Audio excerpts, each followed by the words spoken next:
if we talk about, say, pitfalls, some of the struggle.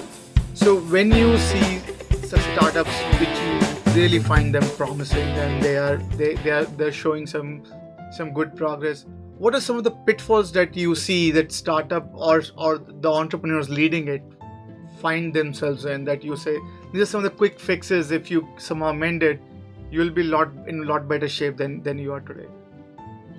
I think there are three, and I'll give you one in each of the three areas, right? Product market fit, money, and talent.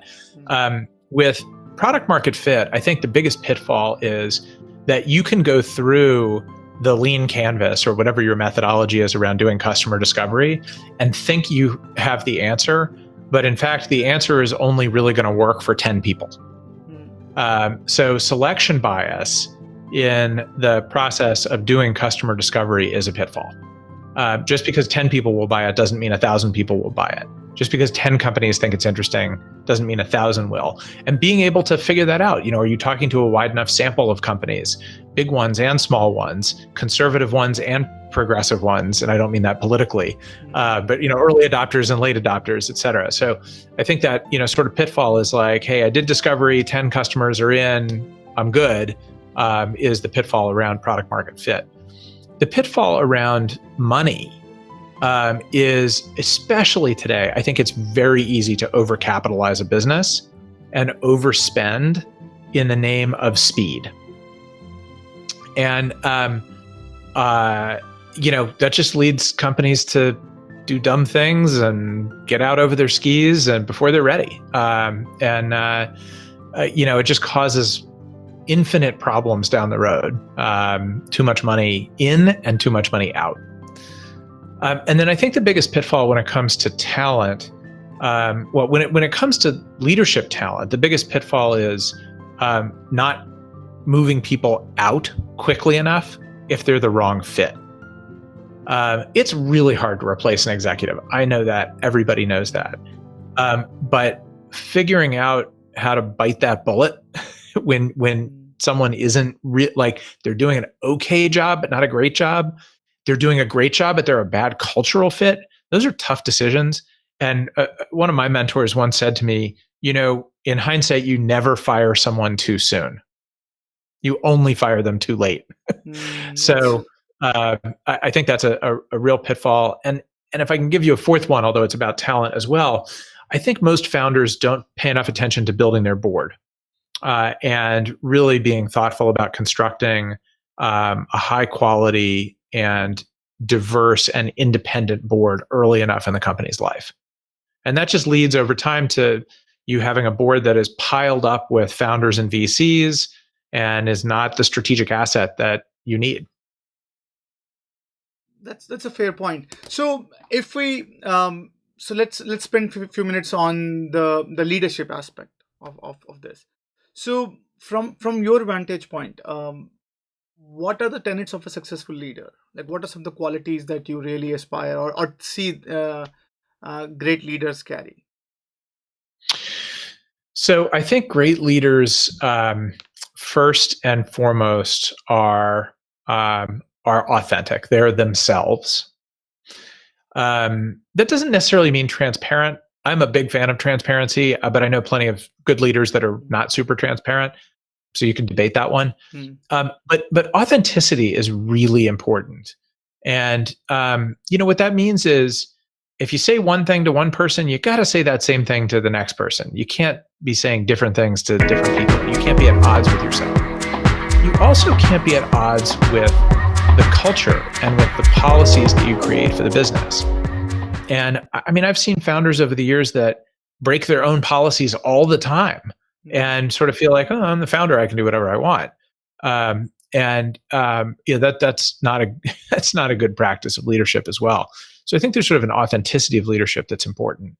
I think the other thing that I've always found is that getting to know people, the people in your company, getting to know them as people is really important. They may not be your best friends, right? They may be your professional colleagues, but especially anyone that you work with regularly, you should know the name of their spouse, boyfriend, girlfriend, partner. you should know the names and ages of their kids. You should know what makes them tick as humans, what they care about.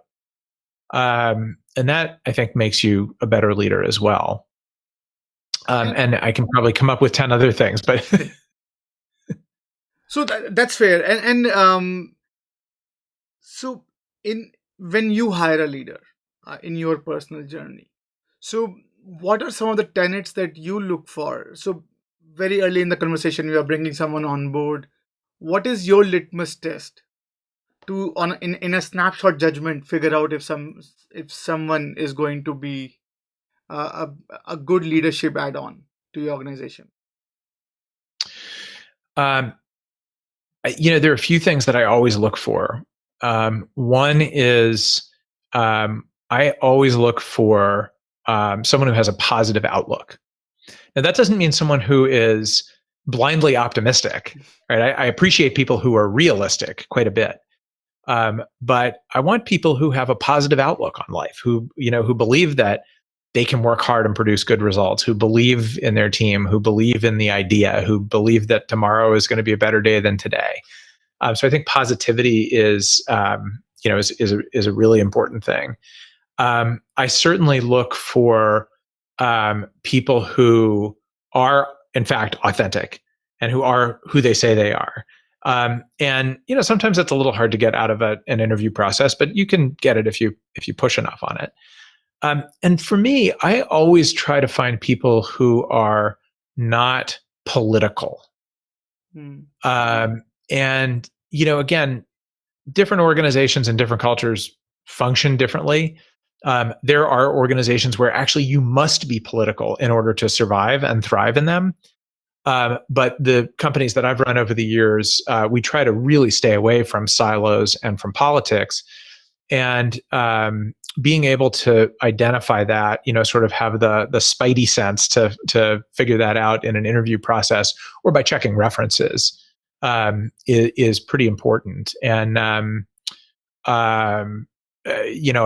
remember so clearly this one executive who I parted ways with years and years ago, different business, who was not effective at getting things done at the company, and everybody knew it. And when I fired him, he said, "You know what the problem with your company is? The problem is I could never figure out whose ass I had to kiss to get anything done around this place." And I said, that is the problem. The problem is there was no one's ass to kiss. The problem is you actually just had to do the work. And this person had just spent so much time trying to figure out how to work the system as opposed to just like being a good citizen and doing the work. So politics is something that that I always try to sort of smoke out early on. And then finally with leaders, the last thing I would say is, do they have followers? Most of the great leaders that I've hired and worked with over the years come, and the first thing they say is like, "Hey, I've got 5 people that want to come work with me again." And they're great people. And being able to have and cultivate that sort of followership over time is the hallmark of a great leader.